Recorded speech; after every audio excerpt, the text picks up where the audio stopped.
Tips. Unique educational resources has expanded by adding services, IT, technology, and construction consulting. The IT and Technology Division team at TIPS.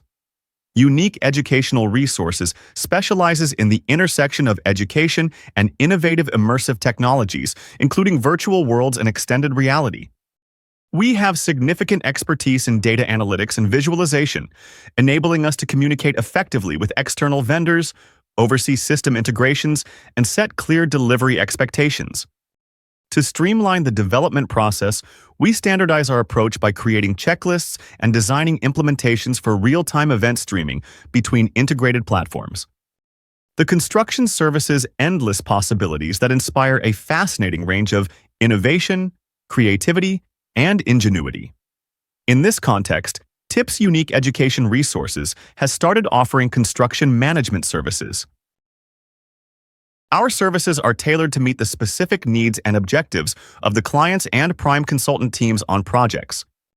Our methodology incorporates results-oriented, systematic approach to delivering projects on time, within budget, at specified quality levels, and with efficient gathering, classification, and management of information.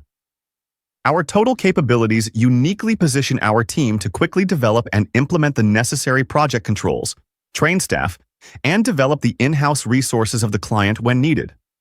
Our services includes, but is not limited to, construction management pre-construction, bid document review, assembly, bid analysis, award, and recommendation preliminary estimate, engineer's preliminary schedule, constructability review, pre-construction conference, bid document review and assembly, bid analysis, award, and recommendation preliminary estimate, engineers, construction, on-site management, project controls, cost and schedule, change management review, contractor's payment application and make recommendation for payment construction inspection, weekly reports, safety, oversight and quality assurance, project closeout final inspection, punch list, final quantities, reconciliation closeout document and formal contract closeout manual.